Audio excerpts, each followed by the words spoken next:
चूरू जिले की पंचायत समिति तारानगर की ग्राम पंचायत भणीक के सरपंच गिरवर सिंह चौहान ने आरपीडी न्यूज के माध्यम से बताया कि पंचायत में शिक्षा स्तर पर विशेष ध्यान देना मेरी प्राथमिकता रहेगी और हमारी पंचायत में पेयजल की बहुत बड़ी समस्या है, जिसका समाधान वे पंचायत के वंचित विकास कार्य को पूरा करवाना मेरा प्रयास रहेगा।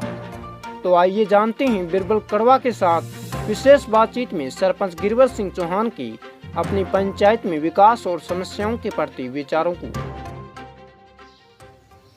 आरपीडी न्यूज से मैं बिरबल कड़वा और आज हम पहुंचे हैं पंचायत समिति तारानगर की ग्राम पंचायत भणीक के अंदर।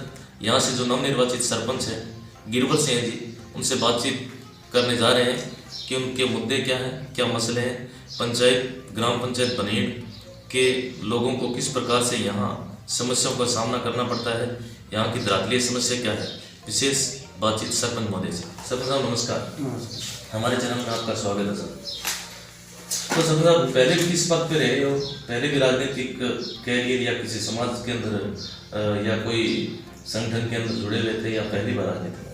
पहले मैं उप सरपंच रहा था मेरे स्वरूप पंचायत से। जी जी। और उसके बाद समाज सेवी रहा हूँ। जी जी। तो वर्तमान में गांव के लोगों ने आपको मान सम्मान दिया, इस पद पे बिठाया है, क्या एजेंडे हैं, क्या मुद्दे हैं विशेष तौर से अपने इस क्षेत्र की धरातलीय समस्याओं को लेकर? यहाँ की समस्या शिक्षा से बहुत ज़्यादा, शिक्षा की बहुत बड़ी समस्या है। जी जी। यहाँ पर प्राइवेट स्कूल है तारानगर। जी। ज़्यादातर 90% बच्चे उन प्राइवेट स्कूलों में जाते हैं। जी जी। सरकारी स्कूलों में यहाँ पर कोई ध्यान नहीं दिया जाता है। जी जी। और उसकी वजह से लोग प्राइवेट स्कूलों में अपने बच्चों को पढ़ाते हैं। और वहाँ पर फीस वगैरह भी लगती है, किराया खर्चा भी ज़्यादा पड़ता है। जी। शिक्षा की बहुत बड़ी कमी, शिक्षा की बहुत बड़ी कमी है। वैसे भणीक मुख्य हाईवे पे आ जाता है गाँव, आप यहाँ पे रह रहे, ये गाँव मुख्य कौन सा है? ये गाँव दुलेरी है। दुलेरी की अगर बात करें, दुलेरी के अंदर आने जाने का जो रास्ता है, मुख्य सड़क मार्ग नहीं जोड़ती, सबसे बड़ी तो यह एक विडम्बना मानो या पूर्व जनप्रतिनिधि की कमी मानो।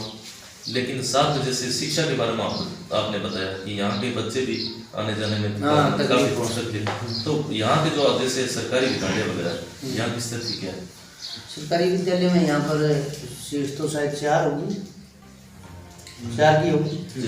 लेकिन कौन सी क्लास तक विद्यालय सर? यहाँ 8वीं क्लास तक का विद्यालय है, कन्या प्राथमिक है। जी जी। और वहाँ पर 2 बहन जी है और 2 मास्टर है। जी जी। और वो भी वैसे टाइम पर नहीं पहुँचते, लगभग बच्चे शिक्षा से वंचित। तो उच्च अधिकारियों को इसके संबंध में, क्योंकि सरपंच बनने के बाद में एक जिम्मेदारी आ जाती है, कुछ अधिकारियों को अवगत करवाया इस संबंध? हाँ, उच्च अधिकारी को कई बार उचित करवाया गया है, लेकिन इस पर कोई ध्यान नहीं दिया गया। नहीं, यहाँ कोई सीट बढ़ाई गई है। 8वीं क्लास के लिए कम से कम 7 सीट होनी चाहिए, लेकिन यहाँ पर 4 है। सर, हम बात करते हैं बालिका शिक्षा को लेकर। बालिकाओं को आज भी घर की 4 दीवारी के अंदर रखा जाता है, जिस प्रकार से अपने आपने बताया। जैसे अपने यहाँ की मुख्य बात करें तो यहाँ भी ये चीज़ें देखने को मिली, तो बालिका शिक्षा को लेकर कुछ कहना चाहेंगे? बालिका शिक्षा के लिए यहाँ पर कन्या प्राथमिक बहुत पहले से, लेकिन वैसे जैसे कन्या प्राथमिक स्कूल है और जैसे लोग चाहते हैं वैसे यहाँ पर कोई शिक्षा का सिस्टम नहीं है बालिका। और बालिका जैसे 10वीं तक तो लोग पढ़ाते हैं, उसके बाद बालिका को पढ़ाने में असमर्थ रहते हैं सामाजिकता के कारण। जी जी जी। क्योंकि लोग उच्च क्लासों में भेजना नहीं चाहते। जी, भेजना भी चाहते हैं तो यहाँ ग्राम पंचायत में सुविधा मुहैया नहीं है, और भेजना भी चाहते हैं तो यहाँ कोई सुविधा नहीं है। और यहाँ पहले सबसे ज़्यादा बड़ी समस्या है यह सड़क की। जी जी। सड़क से हम कहीं से नहीं जुड़े हुए हैं। जी जी। और कई बार यहाँ के प्रतिनिधियों को, हर अधिकारी को अवगत कराया गया, लेकिन हम यहाँ की मांगे किसी ने नहीं सुनी है। जी जी। जैसे आपके ग्राम पंचायत हेडक्वार्टर पड़ता है भणीक, तो भणीक जाने के लिए आपको कहाँ से होकर जाना पड़ता है? भणीक जाने के लिए अगर सड़क द्वारा जाए तो लेटवा से बढ़ाऊ ताल से टिब्बा बढ़ाऊ, फिर भणीक पहुँचेगा।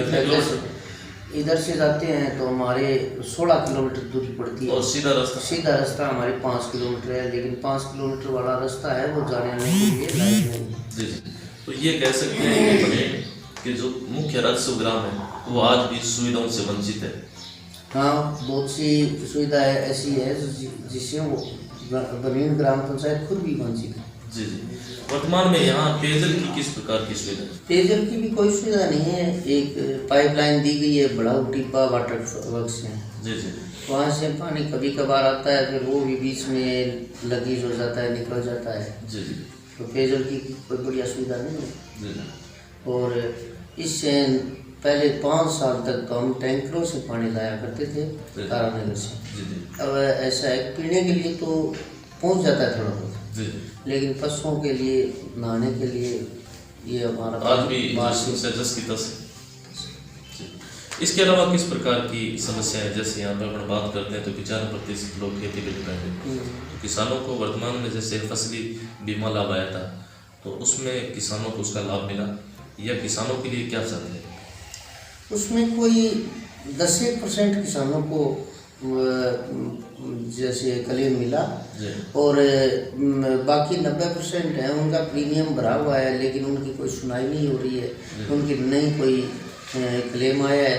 और लोग जाते हैं बैंक में तो वहाँ वो उनके पास चक्कर काट के आ जाते हैं और न उनको वैसे कोई ऐसा कोई संतोषजनक उत्तर मिलता है। और लोग बाग क्लेम के लिए वकील भी किए हैं, उन्होंने खर्चा मिल गया, लेकिन उनकी भी कोई सुनाई नहीं कोर्ट से। ज़्यादातर केस कौन से बैंक के हैं वैसे? यहाँ पर ज़्यादातर केस स्टेट बैंक SBI से हैं। SBI सावा? SBI सावा और SBI तारानगर जी। और ग्रामीण है दीरवास। जी जी। तो ये कह सकते हैं कि प्रीमियम काटे जाने के बावजूद किसानों को जो फसली बीमा का लाभ है 18-19-20 का अभी तक नहीं मिला। यह एक बहुत बड़ी विडंबना है, क्योंकि ये जो मिले बैंक व जो इंश्योरेंस कंपनी होती है उनकी मिली भगती का परिणाम है कि किसानों को अभी तक इसका लाभ नहीं मिला। और किस प्रकार की समस्या है सर यहाँ की? जैसे धरातल की मुख्य बात करें यहाँ पर जैसे एक नहर से ब्रांच आई हुई है जी, उसका पानी थोड़ा बहुत दिया जाता है जी। इसके लिए किसान है वो लाखों का कर्ज उठा करके अपने साधन को प्राप्त करता है जी जी। और फिर पानी नहीं दिया जाता है जी जी। तो वैसे भी कर्ज से दबा हुआ है किसान लोग जी जी। और ज़्यादा कर्ज से दबता जा रहा है। जी जी। और वैसे हमारे एक ही फसल होती है यहाँ पर जी वर्ष पिरानी जमीन है और इसके लिए डिगिया बनाई गई है, मोटरें रख दी गई है, लेकिन कोई सुविधा नहीं शुरू की जा रही है। वैसे फुहारा पद्धति चालू कर रहे हैं तो फुहारा पद्धति में भी एक उन्होंने जैसे कमांड है उनको ही पानी दिया जा रहा है। अगर फुहारा पद्धति है तो उसमें कमांड अनकमांड क्या सारी जमीन में लग सकता है पानी, बिल्कुल सर। लेकिन उन्होंने कमांड का ही पानी दिया है जी।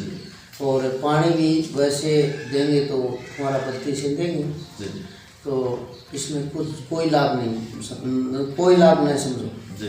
तो सरकार से क्या मांग है आपकी? सरकार से ये मांग है कि हमारे किसानों को खुला पानी दिया जाए और टाइम टू टाइम पानी मिलना चाहिए और जैसे पीछे से पानी आ रहा है उसमें कटौती नहीं होनी चाहिए। जैसे हमारे यहाँ पर 1000 क्यूब्स पानी है इस चैनपुरा ब्रांच का, लेकिन इसको पानी 300 क्यूब्स से नहीं दिया जाता है। मतलब चौथाई हिस्सा भी पानी नहीं दिया जा रहा है तो किसान परेशान है इसके लिए। जी जी। सर जब बात करते हैं युवाओं की तो युवा है वो नशे के आदी हो गए हैं, युवा बेरोजगार है, युवाओं को क्या संदेश देना चाहेंगे अपने क्षेत्र? युवाओं का यही संदेश है कि वो अपनी पढ़ाई लिखाई पर ध्यान दें और जैसे भी कोई वैकेंसियाँ वगैरह निकलती है उसका ध्यान रखें और उसके लिए तैयारी की जाए।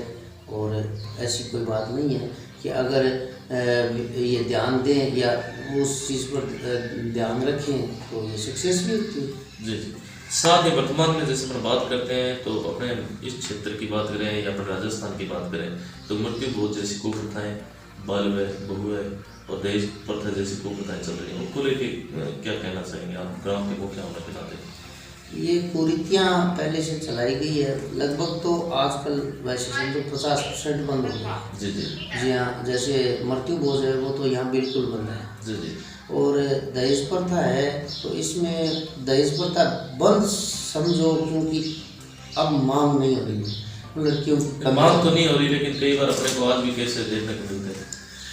ये केसेस तो लगभग जैसे कोई बात उधड़ जाती है उसके लिए ये केसेस होते हैं, लेकिन ऐसी कोई बात नहीं है कि दहेज के लिए वैसे प्रताड़ित किया जाता है। जी जी। तो समझा वर्तमान में जैसे अपने पूरा वर्ल्ड है कोविड-19 महामारी से अपने जूझ रहे हैं, क्षेत्र के लोगों से क्या अपील करना चाहिए? इसमें सुरक्षा खुद रखें जी और इसी से हमारा बचाव और इसका कोई चारा नहीं है। जी। तो यह थी हमारी विशेष बातचीत ग्राम पंचायत बनीन के जो वर्तमान सरपंच है गिरवर सिंह जी से। धन्यवाद सर, आपने हमें समय दिया उसके लिए बहुत बहुत धन्यवाद।